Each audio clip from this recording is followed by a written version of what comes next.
Nathan Baird, Cleveland.com.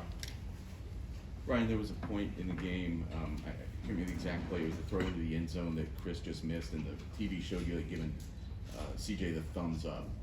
That was one of the few like real vertical shots that seemed like got taken in that game.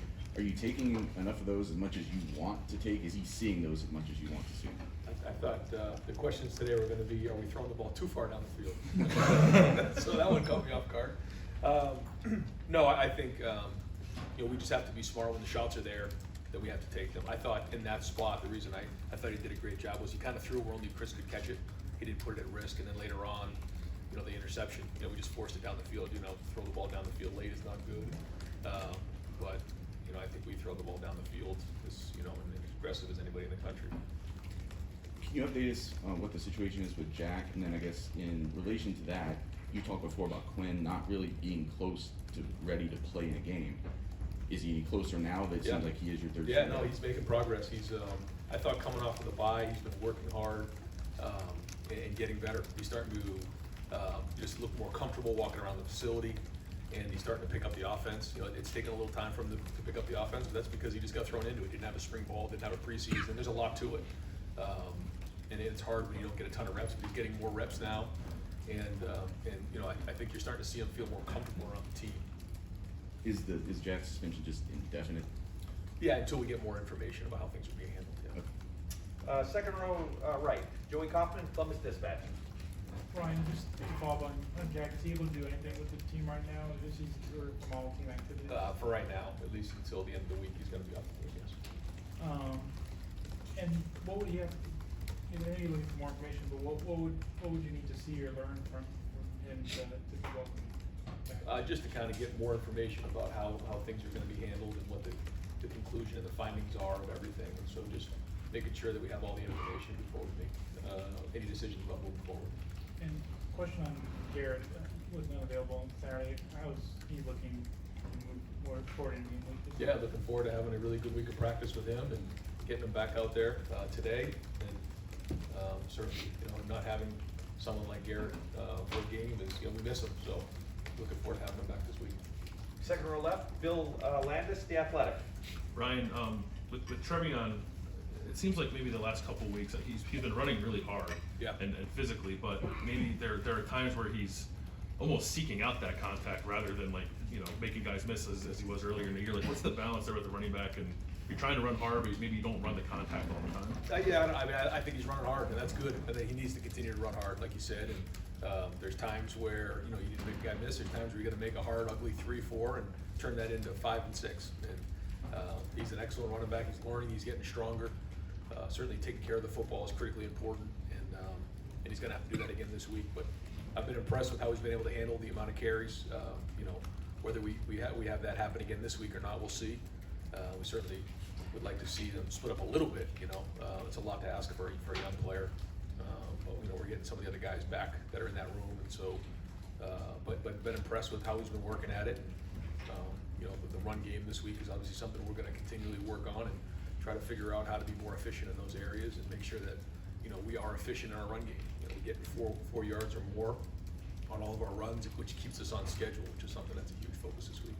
And switching topics, I want to ask you about something about recruiting. I think there are some head coaches who maybe take an approach where they'll try to close out a recruitment, or they'll hang back a little bit until it's like really crunch time, and then start to get heavily involved. You seem to be very present very early with a lot of your top targets, almost on the daily. Why do you take that approach as opposed to the other one where you can just hang back a little bit, let your assistants do a lot of the groundwork there?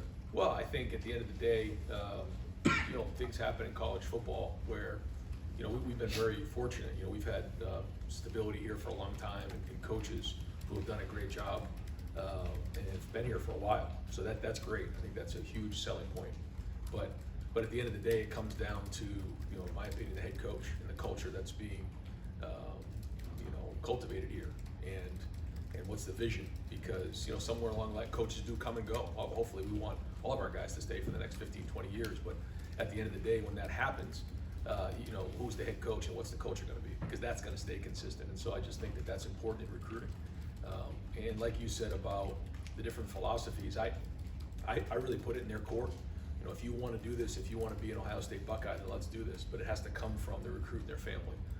like you said, closing guys out anymore, to me, doesn't really exist. You know, certainly you have to make a decision at that point. You know, you got to make a great sell for your university and your program, but if they don't like it, then they turn around and go somewhere else. So they have to want it. They have to want to be here. They have to want to work through tough times and own it and have ownership of their university. And so I just think that recruiting nuance right there is changed in the last few years. Right behind him, Dan Hope, 11 Warriors. Ryan, I think there's been a lot of debate among the fan base about CJ Stroud not running the ball as much as maybe they think he should, and especially with plays, maybe he's scrambling, there's open space in front of him. People think he should be taken off. What's your vantage point on that? Like, how are you coaching him in those situations? Do you want to see him look to take off in those situations, or are you telling him not to do that unless absolutely necessary? No. I mean, it's hard to tell somebody what to do in those situations, because when you do, it won't be the same situation as it was the next time. And so you have to trust your instincts. And I think he's doing a very good job of that. He keeps his eyes upfield. I think there are times where, if he can make 3 or 4 yards and keep us on schedule, then he can do that. He's done that before. And that's just part of playing the game and getting a feel for it and managing the game. There's times where he's skated and extended routes and pushed the ball down the field and made some really good throws as well. So that's just feeling the game and understanding where we are in the game. But keeping us on schedule again is something that we're really hitting on this week. I know, he's kind of expressed when he's been asked about it, it's not necessarily my job to run, or it's, I'm just trying to do what the coaches are telling me to do. Like, kind of how do you work with him on that in terms of, finding that right balance of when to run and when to not? Yeah, no, he's very competitive, and he can run. I mean, you've seen him do it before, and he'll continue to do it. It's just, in game and finding the right time to go, duck your head in there for 4 or 5. He did a nice job in the red zone. He pulled one on, I think it was 3rd down and 4, pulled it, made like 6. Really well done. And then I think there was a couple other ones that maybe he, you'd have to ask him if he thought maybe, he should have made 3 or 4 more yards. But that's all part of playing the position. And I played the position, so I know it's not easy. You can tell somebody what to do in the moment, but you have to trust your instincts. But I think the more he plays, the better he's going to feel in those spots and the more confident he'll be. Right next door, Griffin Strom, 11 Warriors. Coach, on defense, we saw significantly less of Haskell Garrett and Taraja Mitchell this past week. I was just wondering what went into both of those situations, and if maybe there was any lingering injury issue with Haskell Garrett. Yeah, there's a little bit of everything going on there, and those guys are still a huge part of this team, and hopefully we can get them healthy here moving forward. On offense, Julian Fleming obviously got the start this past week. What went into the decision for him to start, and what were your impressions of him, seeing him more than we've seen him obviously all season previously? No, it was great to get Marvin and Julian both out there.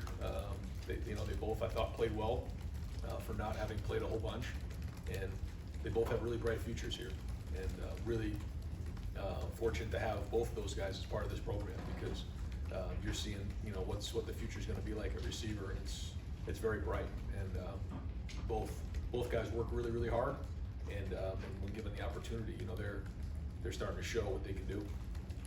Back left, Brendan Gulick, Buckeyes Now and Sports Illustrated. Coach, Trevion Henderson has graded out as a champion this past week, despite the fact he didn't run or put up big numbers, only 90 yards. Can you explain what else he did beyond the box score that you were really impressed with? Yeah, we grade our guys, and Tony does that for the running backs, and he has a grading system that he puts into place, and sometimes it's protection, and sometimes it's running, making an ugly 3 yards. I mean, that's all it was blocked for. It could be running a route, it could be anything like that, effort down the field, and you grade. You did your job, you get a double plus or a double minus, and then from the end, if you grade over an 80%, you're a champion. And so, obviously all the plays he played, which he played a lot of plays, he graded over 80%. Your kickoff and punt coverage units have been really, really good this year. Is there something you're seeing with this particular group of guys, that has made that unit shine? They don't get a lot of spotlight, but really Right. has been a bright point. Yeah, well, I think first off, Parker Fleming's done an excellent job in his meetings. They take a lot of pride in their work. If you come to a walkthrough for all of our guys on special teams, you'd be really impressed. Just very professional, sharp, communicative. They take accountability, and they take pride in those units. And it's starting to show. You're starting to see our guys play well in those areas. And so we got a bigger challenge this week. These guys are good in special teams, and know, when it can be an advantage for us, then we think it's huge. And it's a lot of our guys who have taken a lot of pride in the fact that, you know, they want to make a contribution, and there's been a bunch of them that have. When you look at the different guys, and so it doesn't, like you said, it doesn't always show up in the highlight films or, you know, make the highlight reel at night, but it does in here when we watch film as a team, and there's been some really good play. Over here to the right, Adam King, BNS. When you look at the Purdue team that's now beaten 2 top 5 teams, how do you, tell your guys to make sure they're on full awareness that Purdue doesn't come in here and pull another top 5 upset? Well, when we went the bye week, we looked at all 6 games. Usually we don't look ahead, but that's an opportunity to do that. We knew what this stretch was going to be like, and we have respect for everybody. But we also know that it just takes one game and you're out. And we've been saying that, and doesn't matter how it looks. We gotta win, and we keep winning. Then a lot of good things are going to happen. Now, as we look at the film, we realize a lot of things we can clean up, and we can play better. We can play better, but we just have to win these games. And here's another example of a team that has, like you said, beat Iowa, they beat Michigan State last week. They have a top 10 defense in the country. Really, really dangerous on offense. Have really good players, and so our guys understand that. I mean, they're tied for first in the West, and they're 4-2 with the rest of those guys. They're 4-way tie, and so they're playing for a chance to go to Indy. So they certainly have our attention. Very, very good players and a very good scheme.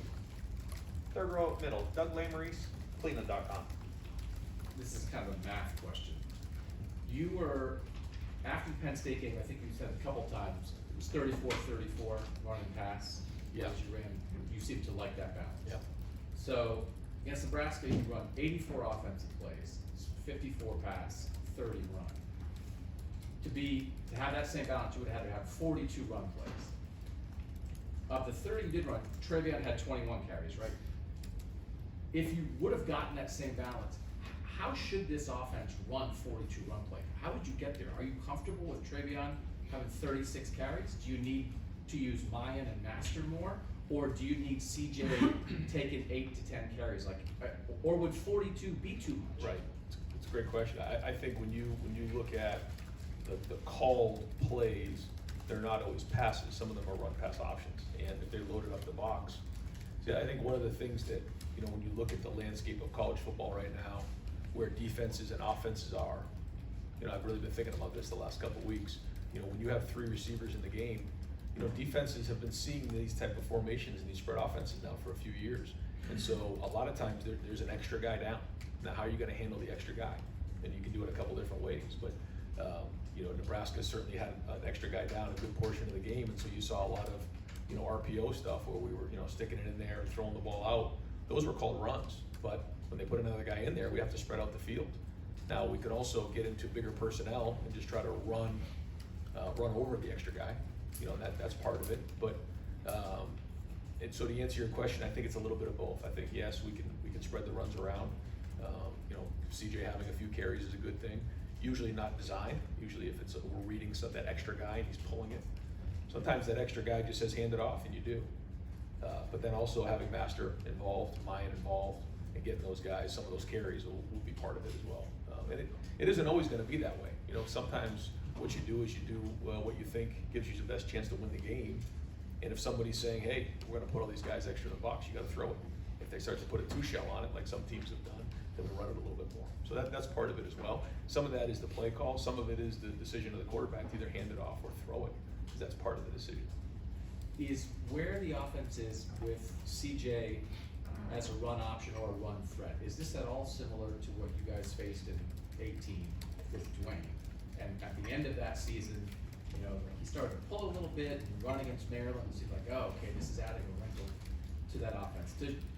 Does your quarterback have to be a threat to pull it on the read and run, not just throw in an RPO? Does that hold a backside guy? Do you need to establish that a little bit? Or I don't know. I mean, I think that's all part of the conversations that we have. Is that the right thing to do?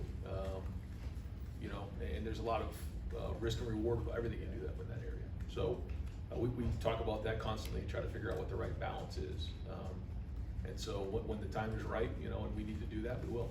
18 a valid comparison with Dwayne, or not really? Yeah, I'd say so. Okay, thank you. Right in front, Bill Rabinowitz, Columbus Dispatch. You have no issues with Travion, and obviously, if he did run hard, but the run game is not clicking right now, the way it certainly did. You had that stretch where you could do no wrong as an offense, and now you've hit some hurdles. When you look at the run game specifically, what do you see as being the issue, and in terms of the offensive line, and how close do you think you are to fixing it? Well, I think the first thing is just doing a better job of being cleaner, staying on schedule. What I mean by that is like the penalties are getting us out of whack. That's the first thing you just notice. Or a negative run. When I say a negative run, that's anything that would be negative yards or 0, because now you're 2nd and 10. So we have to avoid those things. And we're playing against some good defenses, but we can do a better job of execution. We can do a better job of communication and making sure that we're executing at a higher level. And there's a lot to it. I won't get into all the schematics of all those things. But I will tell you that I don't think it's one thing across the board. I think what you see is maybe one guy was a little bit off here, a little bit off there, and we watched the film here as a group this week, and it's like if this guy makes that block, look what could happen here. But we didn't, and we didn't. So I think that's all part of the equation. We did meet as a group this week, and the coaches and the players, we all took accountability that we got to get it better. We got to be cleaner, and so whether it's the run game or the pass game in general, we all take accountability. And on the other side of the ball, this is gonna be quite a test for your pass defense. David Bell, obviously, is a terrific receiver. You just gotta describe the challenge you have and how comfortable you feel with your pass defense right now. Yeah, well, I think they have a very good passing offense. The quarterback's excellent, and Coach Braun does a really good job. Bell is, a really talented receiver, but they have other guys too that are very, very good. And he attacks you in different ways. So, but they also run the ball as well. And they'll come in here and they certainly, are creative about schematics and different things that they do. So, it's going to be a really important week of work that we're prepared. And, our guys have been playing at a high level, but this is a new challenge. We really haven't gone against a style of offense like this. Over here to the right, Don Terry, WBNS. Coach, it's November, fans see the big point spreads, they see like a Nebraska 3-6. How hard is it to win though, in November with a young football team? And given all the expectations that are out there? Well, I mean, our number one goal is to win, and that's all that matters to us. Certainly we want to play at a high level, and we have a standard that we play to, and if we don't do that, then we come back and try to get it fixed. But the number one goal is to win.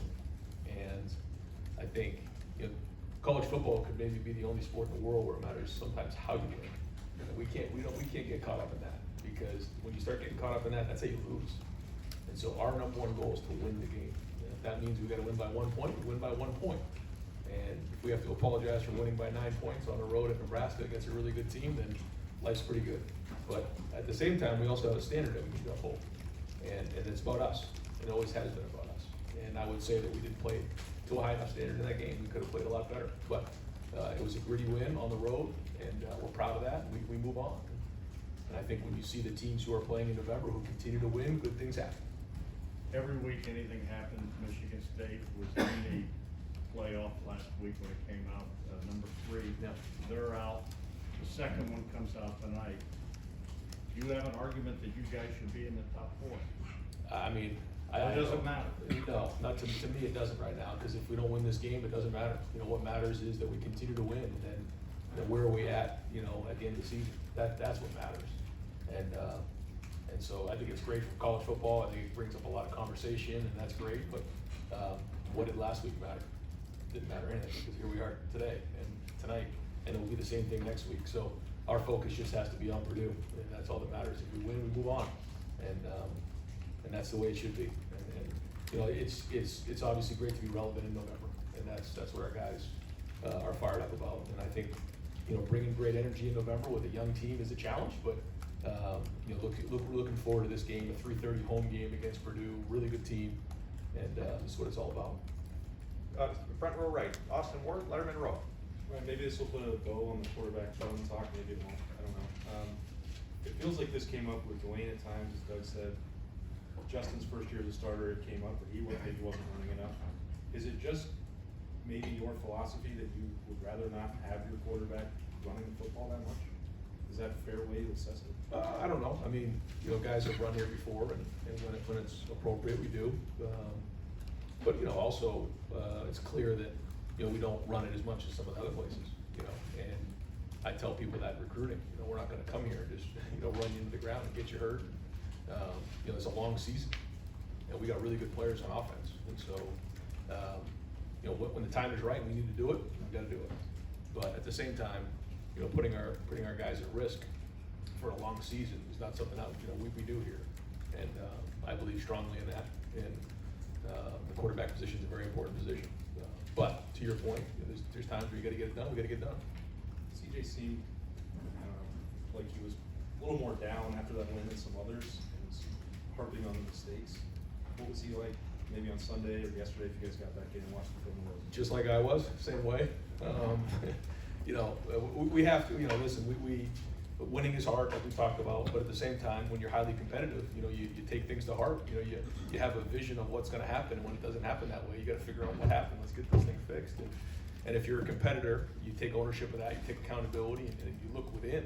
You don't point the fingers, and I think CJ's done an unbelievable job. We had a great meeting on Sunday, went through the film, some things I wish I had back, some things he wish he had back, and that's really healthy, coach-player relationship, and so now we just continue to get better, we grow from it, we learn from it. And I'll say this, every week he's getting stronger, he's learning more, he's building, you can see he's got some scars on him now, and that's healthy for a quarterback.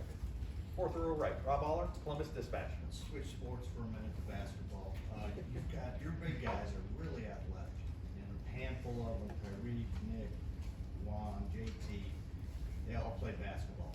How much does that factor in with recruiting when you look at guys? Do you watch those basketball games? And secondly, how big are you on multi-sport guys? I love multiple sport guys.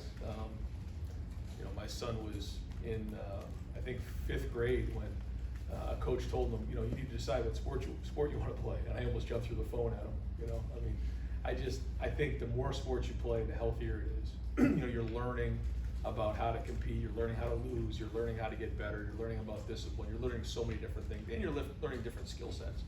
I think spatial awareness, hand-eye coordination, foot quickness, all those things in basketball are tremendous. And I look at it a lot. When we were on the road before COVID, we would go out in December and January, mostly in January, when we go to see some of the underclassmen that we couldn't have contact with. Love going to basketball games. It's like one of my favorite things to do on Tuesday nights across the country is go see a guy compete. You get to see how he's coached. You get to see how he lost by 20. What's his attitude? Is he kicking stuff and yelling at his coach, or is he encouraging his teammates and trying to figure out, running back on defense and trying to take a charge late in the 4th quarter down by 15. You just learn so much about people in those environments. You get to see them in their setting. How do their teammates treat them?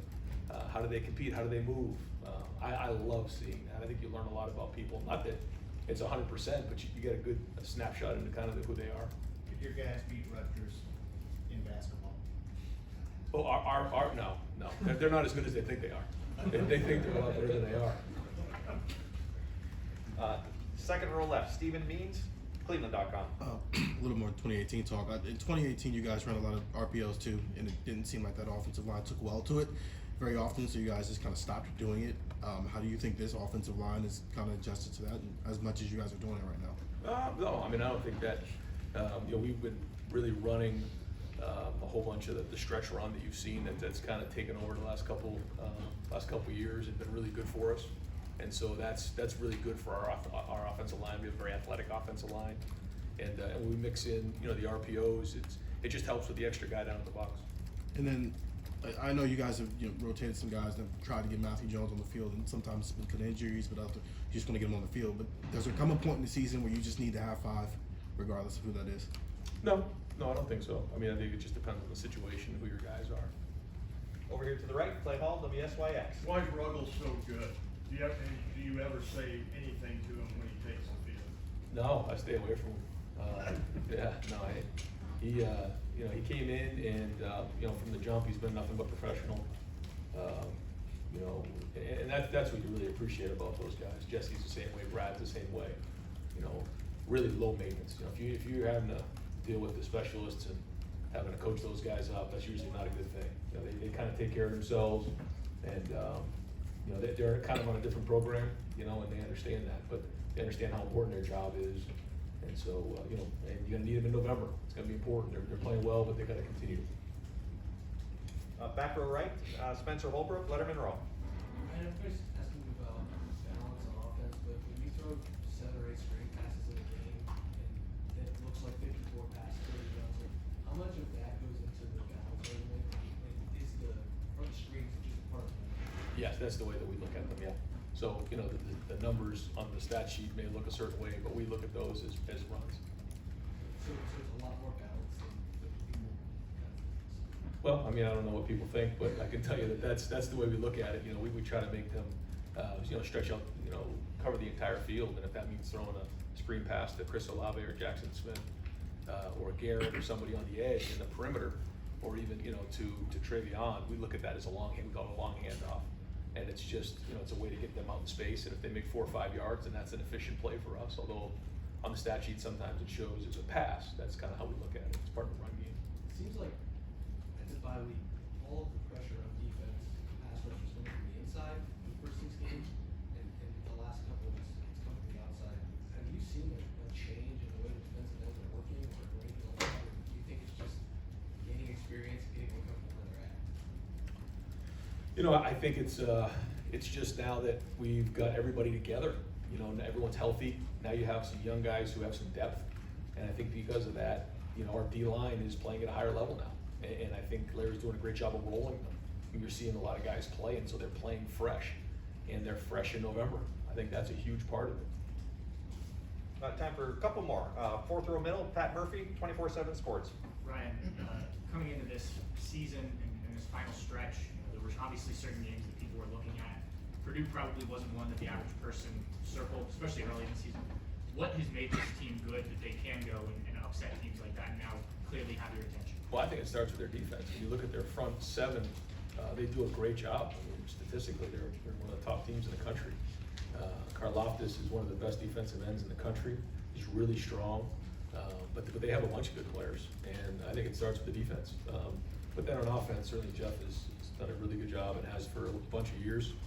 You know, they scheme you week in and week out, try to find creative ways to attack you, and they have good players.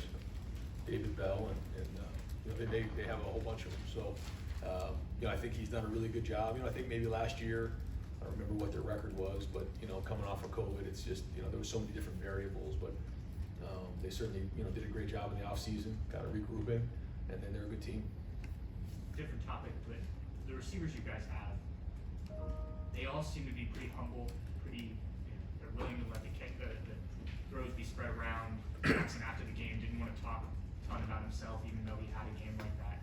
That's not typical of the perception of receivers, that diva mentality.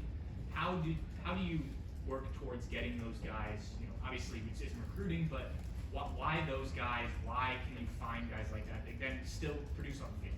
I just think that that's what this place is all about. And to hear you talk about a receiver who, you know, caught for over 200 yards and played one of the better games of here in a long time, not want to talk about himself. I mean, what a tribute to who he is and his team and the unselfishness across the board, because we have a lot of good players on offense, and Jackson didn't always get the ball. You know, you got Garrett, you got Chris, you got Ruck, you got Travion, and so you never heard a word out of Jackson. And you know, all of a sudden now he's starting to show up in big games. And so, but it's the same thing with Chris. It's the same thing with Garrett, and that's a huge part of being a winning team. And you know, we can be a bunch of individuals, or we can be a great team. The only way we're going to win a championship is if we're a great team, and the only way you're a great team is if you're unselfish and you talk about your teammates. And in the end, it all comes back to you in the end. That's just how it works. But to your point, you don't always see that. You know, families don't always see that. Parents don't always see that. You know, but he obviously has. He's had a mature approach to this thing, and it says a lot about who he is. But he's not the only one. There's a bunch of guys like that on our team, and just proud that these guys take that approach. And 2nd row right, Tim May, Letterman Row. Yeah, a while ago, did I hear an open invitation for us to attend a special teams walkthrough? No. Okay. Just check.